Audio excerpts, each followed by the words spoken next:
Yep. Hey, this is Al McGee with Your Entertainment Ticket. I got two of the principals for the new film, 1 Hour Outcall. I have the director, T. Arthur Cottam, and the writer and actor, I got William Norrett, and he plays Greg. Man, and you also wrote this script. Well, William, start with you.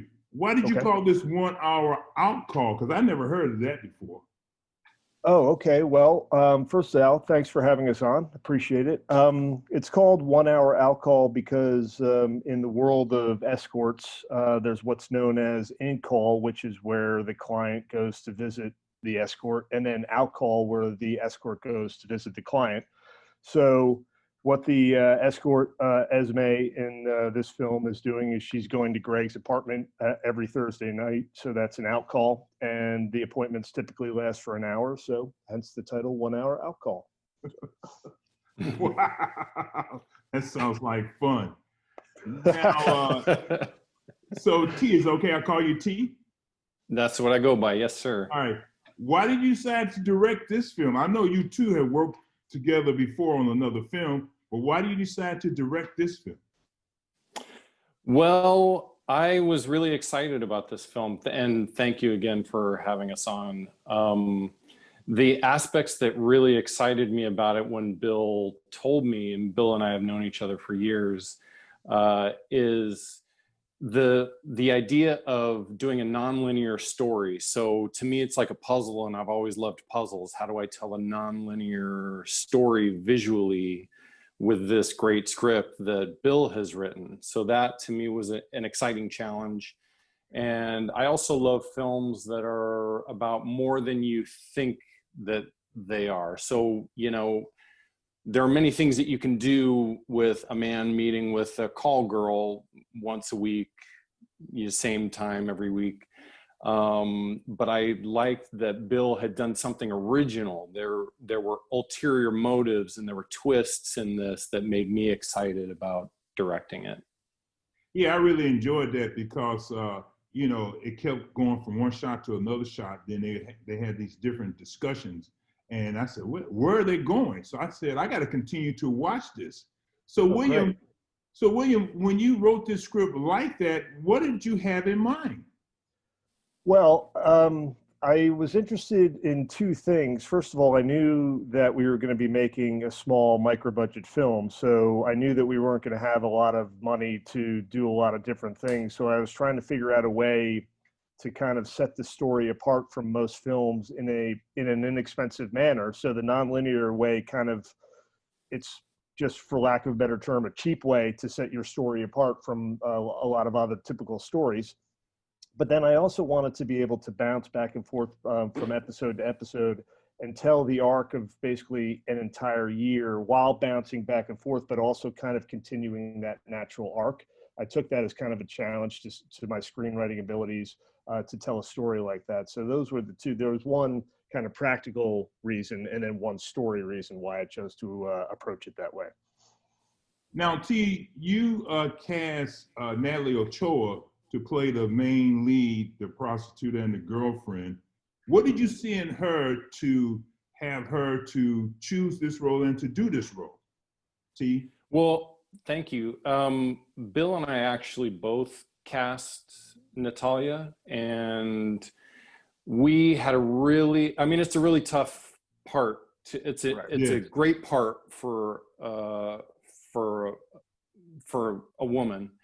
And, you know, it was difficult casting that role just in general. So we went through a long casting process. We had a couple of very good prospects, people that we were considering. And then at the very last minute, a friend of Bill's, Kristen Carey, who's also in the movie, she plays Stacy, right?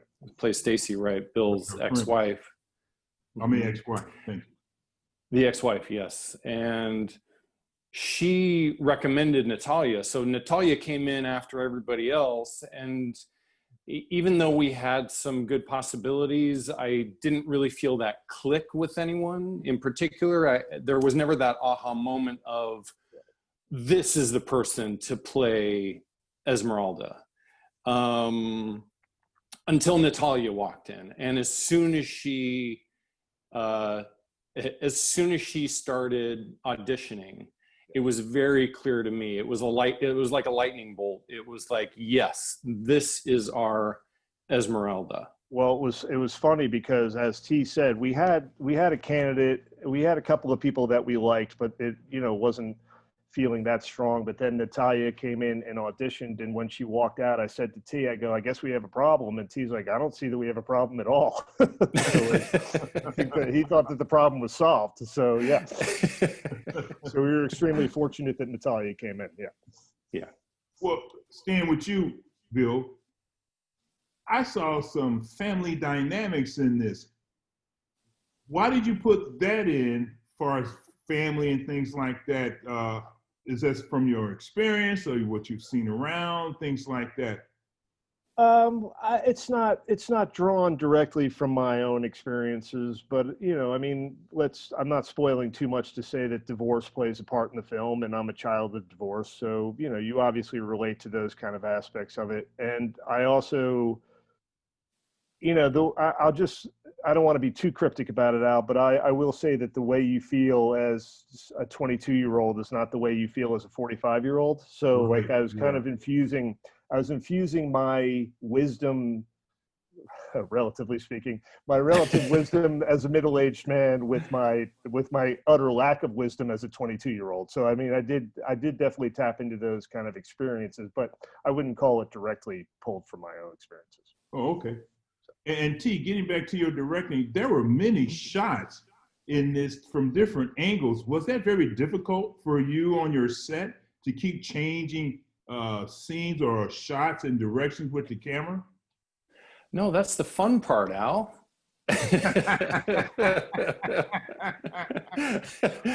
No, it was really that I love that about filmmaking, and I always try to see things from a different perspective, or how can I make this visually interesting? How can I allow this to serve the story within a single shot or a series of shots? So that part was really exciting for me. That I love that kind of challenge. I don't like the idea of, well, we'll just stick with one thing and just get it done. No, that's, for me, the exciting part as a filmmaker is getting into all the, how do we do this? How do we make this fun? How do we make this different? Yeah.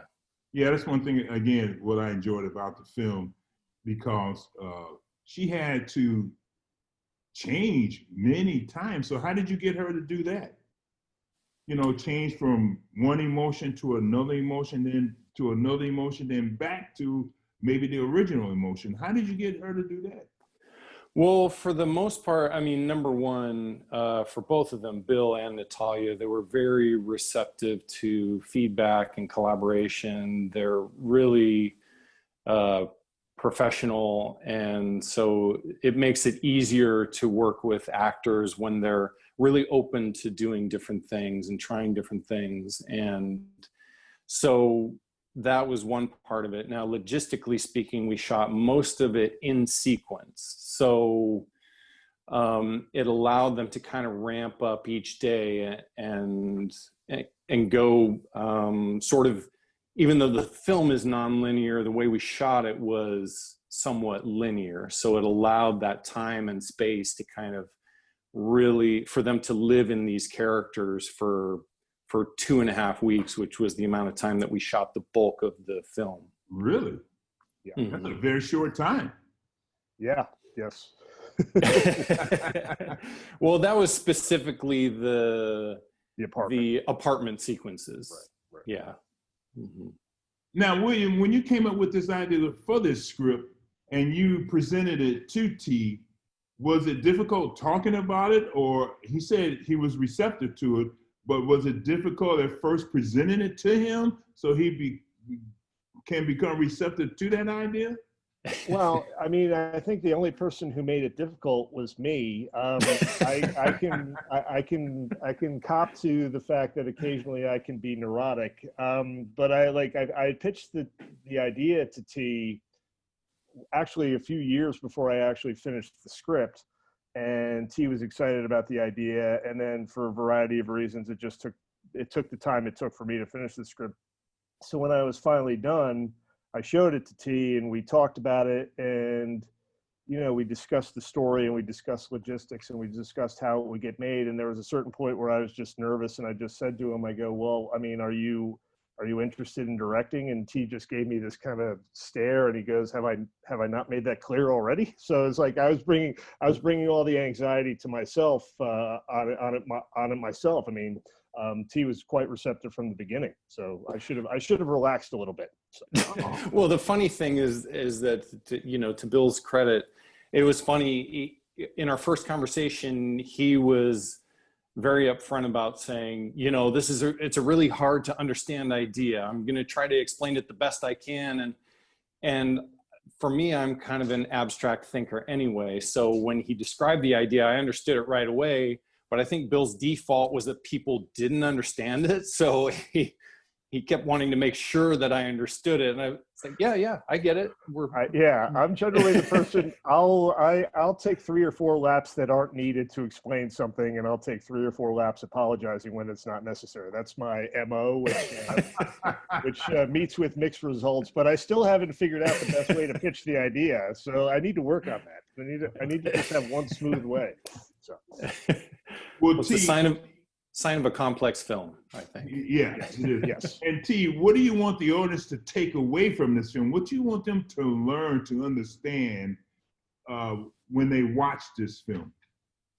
Well, first of all, I think I would like people to enjoy it. And the thing that's been gratifying for me in terms of the people who have seen it already and the feedback that we've gotten is that, number one, people enjoy it. And number two, they don't forget about it.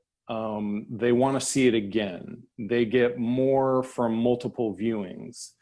And that's very satisfying as a filmmaker, because for me, that's an indicator that we've made a layered and complex film, but also that people enjoy. Oh, that's great.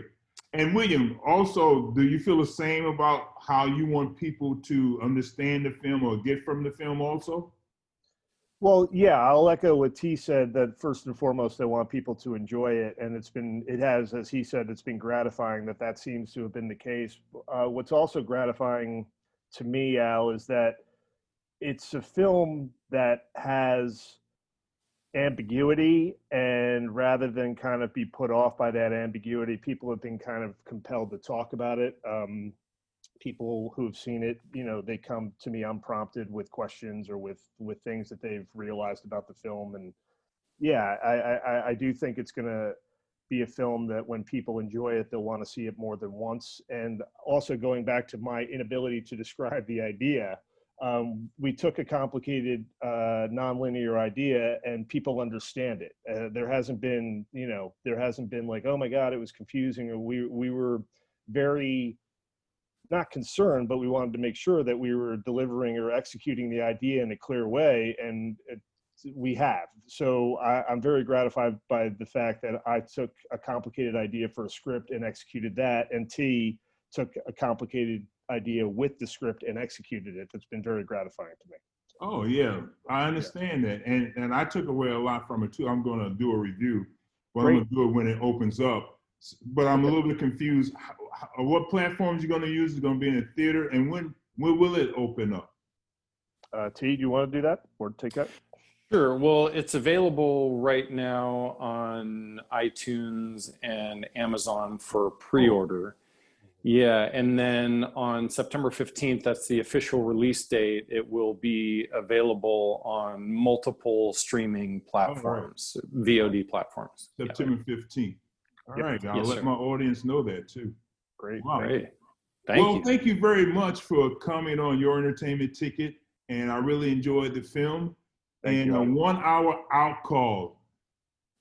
Thank you very much, T. Thank you very much, William. I really enjoyed you too. And also I really enjoyed the film because it was different. And I wanted to see where it was going. And that's what had me mesmerized. Oh, thank you so much. That's very gratifying, Al. Thank you very much. Yeah, thank you. And you all have a good day. And, keep me informed of other things that you're doing. And so we can talk more about it so my audience can hear from you and see what you're doing. Absolutely. Sounds great. Yeah. All right. Thank you, and have a great day. You too. All right. Take You care. too, Al. Take care. Thank you. This was fun. Thank you. I really enjoyed it.